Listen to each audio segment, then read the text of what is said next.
Here I am, Cordell Anderson, your guide, with part two of the High Uintas Tie Hacker Tour, beginning with spot track number 12 on the West Fork of Bikes Fork. We then come to the West Fork of Bikes Fork and the, the sign, and so we drive up that beautiful canyon, and eventually come to the about 5 miles up. You come to the crossing of the river, and and a mile or so up from there is the trailhead.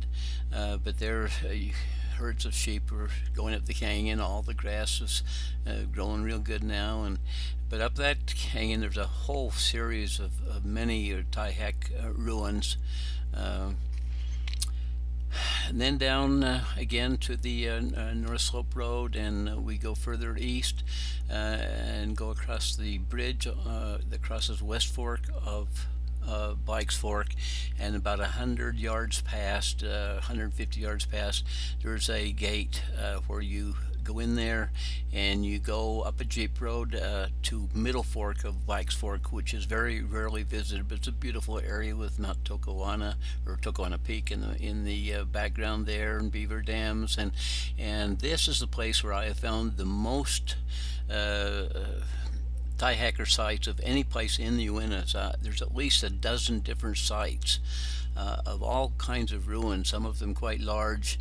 Um, Sometimes they had schools, they had dance halls, dining halls, a lot of things were going on up in an area like this. Some tie hackers actually had their families up there with them, although that was rare. Now we're back to the road that goes up East Fork of Bikes Fork to the trailhead. There's a lot of rain, and the campers up there, the few that were there, all had rain gear on. The only car in the parking lot was a van um, from Earlham College of Indiana. Since 1970, they have their freshman orientation class up there. It's a 19-day backpack, so a bunch of their students are up in the mountains right now. But up East Fork of Bikes Fork, there's a couple of tie hacker sites. From there, we go back down to the North Slope Road, and then go north on the Meeks Cabin Road, and we come to the largest ghost town of the tie hacker period, and this is the what they call the old Bikes Fork Commissary, which is actually on private property, but there's a whole series of ruins there from about the 1870 period on. From there, we go back down to the North Slope turnoff road, going to the Uinta, towards the Uinta Guard Station, which is about 7 miles away from there. You cross the Bikes Fork River. And this is a road that requires four-wheel drive pretty well. It's pretty chewed up by the logging trucks, and so you see free-ranging cattle along, and there are a few tie hacker sites along that road too. Uh, it just so happened that there was snow and hail that accumulated that day. Eventually, you get back to better roads, and there you turn off to the north a couple of miles, and you find right on the Wyoming border what's called a Suicide Park. And this is an area where three tie hackers in about 1928, they were getting old, they couldn't do anything else, and railroad ties, well, the portable sawmills that were kind of taking their place, and they were pretty discouraged, and so they took their own lives, and so they're buried there. When I get out a large publication on all of this, I'll tell the stories of all three of these in that book. Now back to the North Slope Road, you turn east, and just a short distance there's the Steel Creek crossing, and a little ways past that the unmarked road that goes into the Uinta Guard Station, and also a little bit further on the West Fork of Smiths Fork trailhead, and it was at the road where you go into Steel Creek commissary site. I stopped, and I noticed on the sign says don't use it when it's wet, and there I all of a sudden was stopped by pickup truck, and there was four fellows that tumbled out of it, and one of them was Nick Goff, who was one of my Hyuna friends, and they were up there going to do one of the trips that I described in my on my website to Bald Lake.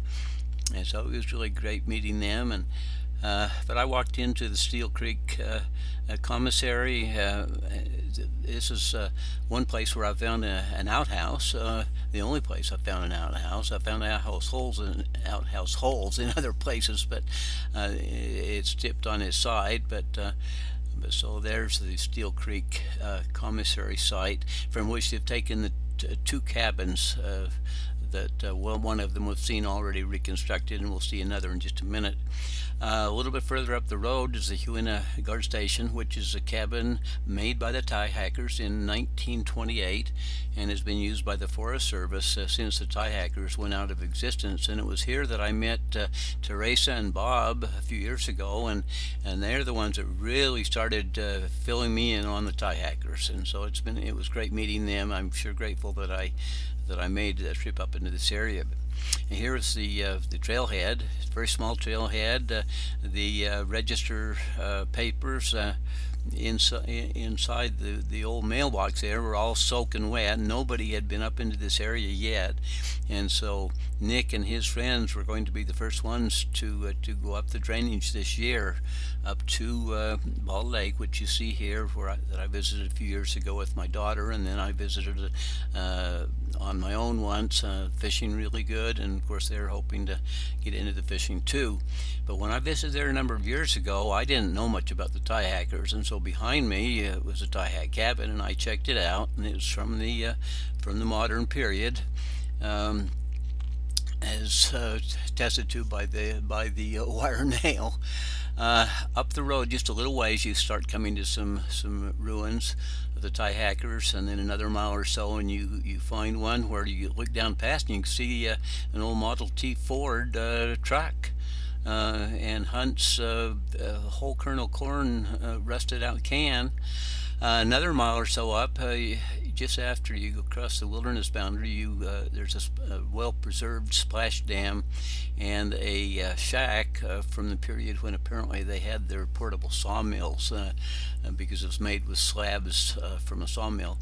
Now we're back to the North Slope Road, another few miles to the east, and then we turn north to go to Mountain View, 27 miles, and there I went to the ranger station where they have a Thai hack cabin. Once again, it's from the Steel Creek commissary area, and this is the cabin that I pictured in one of my reports a number of years ago.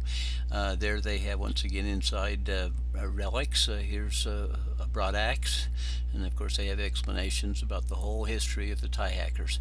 And it was there at the library in Mountain View that I got some good information a number of years ago, and from there I went on to the Piedmont ghost town, where wood produced by the Thai hackers was turned into charcoal in these kilns, and there was quite a community that existed there for a number of years.